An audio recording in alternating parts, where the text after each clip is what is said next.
Yo, I'm back. It's your boy Red. He's gonna review Star vs. the Forces of Evil. Yeah, I love this show, guys. Seriously, this is a great fucking show. Disney has put us some good shows.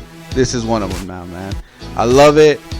And let's get right to it. Right, what is this? Well, it's the way they explained it and the way they pitched it was a girl who's into Sailor Moon and stuff, but the Disney creators made it change to where she actually has magic and she's from a different dimension. Gets sent to Earth to practice her magic since she turned 14, got the wand, and they bail her out with money. Nah, seriously. So she comes to Earth and gets paired up with the safety kid, basically a kid who never gets into trouble, who always looks out for everything, and basically that's who Marco Diaz is. Star Butterfly, on the other hand, is wild, crazy, really fun to be around, actually, creating crazy animals and stuff like that, creatures, and generally being really happy even though she can't control her magic yet. But that doesn't stop the show from being wacky, fun, and adventurous for the first, season and a half, actually. The thing I like about this show is it's entertaining, it's for kids, but later on, especially around season 3, it starts getting fucking legit. Like, seriously, I liked it, and my like meter went to fucking love it after the ending of season 2, season 3. So yeah, like I said, the first couple seasons you get nothing but like random episodes that eventually do lead up to later on in the season, so don't discount them yet. And you get to see Marco's relationship with Star growing, his relationship with other characters around the show, Star's understanding of what is right and wrong, because in the beginning she's just a kid, but later on she understands all this. And like the beginning we get a couple, Saturday morning cartoon vibes. They fight bad guys every other episode. Ludo, who leads the army of monsters, because in Mewni, that's where Star's from, I forgot to say, monsters and humans don't get along, or humies, or whatever they call themselves. So it's like, they hate each other. So that's their biggest foe in a couple episodes in the beginning. Then, of course, it changes a lot, especially in season 3, which I love, where basically their biggest, and the antagonist of the show is the status quo. And it basically has to do with the whole monsters and humans things not coinciding, living together, and Star finding about her family's lineage and stuff like that. But that's later on in the show, and I don't want to spoil all that. So if you haven't seen it, watch it. It's a great show. And yes, there is romance in the show. It's a kids show, but they're pretty good and falling in love. They're teenagers, 14, 15, and I think towards the end of the show they're 17. I'm not good with timelines, but that's kind of what you get, because in the first episode she gets to Earth, and then episode 2, 45 days have passed. So time-wise, this thing changes a lot. But like I said, this is a big cast of characters. I'm not gonna go over every single one. Marco and Star are the biggest, the main characters of the show. Marco Diaz, like I said, he's a safety kid, doesn't get into much trouble. He's pretty cool. He learns karate so he could fight. He's not a wimpy fucking sidekick like most of the other characters in Disney are.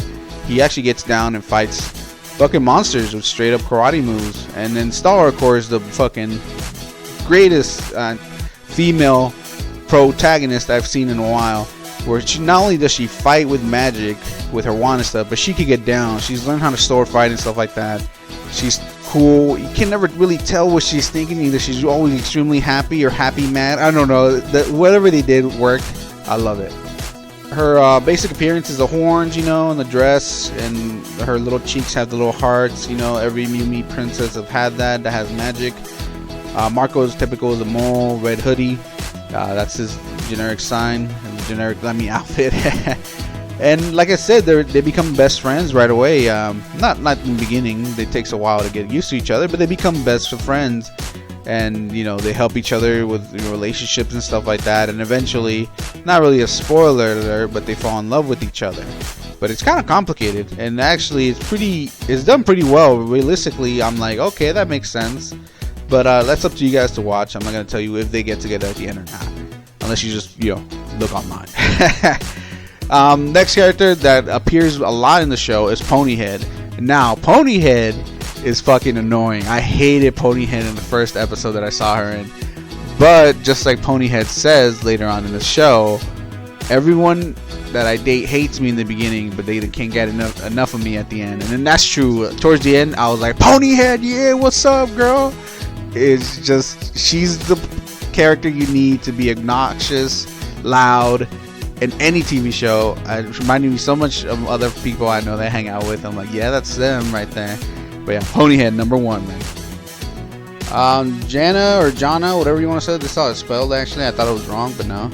She's a weird character. Kind of reminds you of Hyde from that '70s show.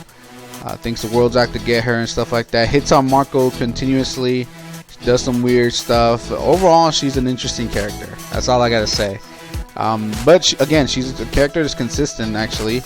And a couple, not as much in the beginning of the seasons, season 1, maybe starting more in season 2, but definitely when they go to Mewni in season 3 and 4.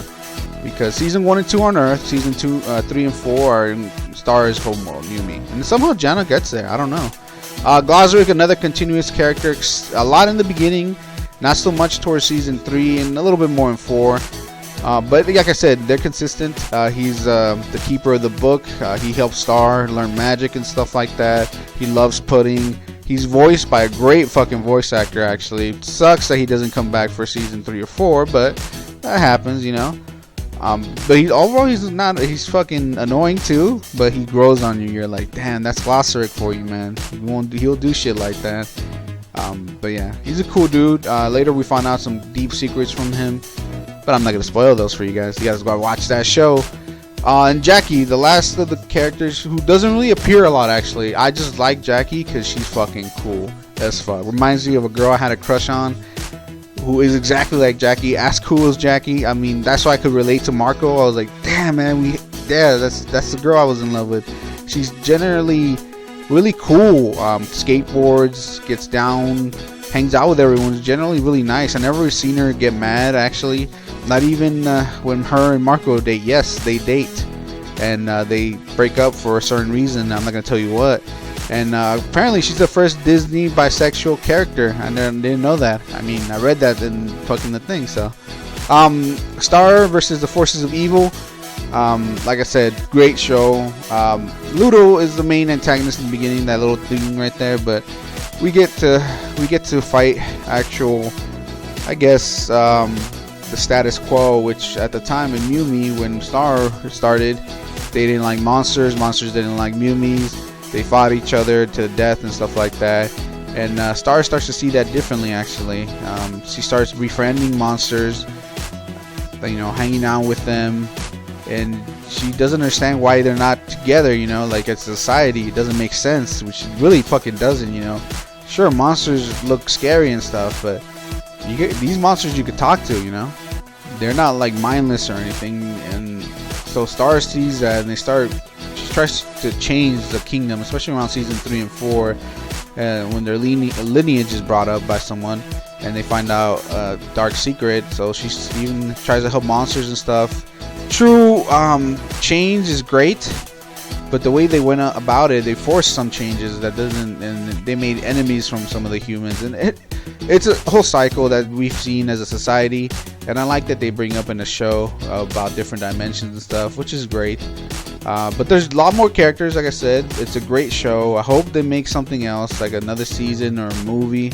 I know that the creator of the show, by the way, this is the first show created by a female character, yeah, basically a female in Disney XD. So congrats, love the show. Actually, one of the best shows I've seen besides Gravity Falls, this 2010s. But love it. And like I said, I know that she said maybe do a film, but season 4 was the last season, and the way it ended, I kind of want to see more. I mean, it's just left way wide open, especially what happens, you know. I'm not gonna tell you, but yeah, it's fucking great. Yeah. Well, let's see. With that being said, let's give it a score. Out of all the seasons put together, I give this a fucking 9 out of 10. I love it. Even though I love season 3 and 4 more than season 1 and 2, season 1 and 2 is the reason I started watching the show. So I love it all together. 9 out of 10. Almost 10 out of 10 if the season 1 and 2 were a little bit better, but that's how the shows are, right? Hey, thanks for watching. Hit that like, hit that sub, and catch you guys next time.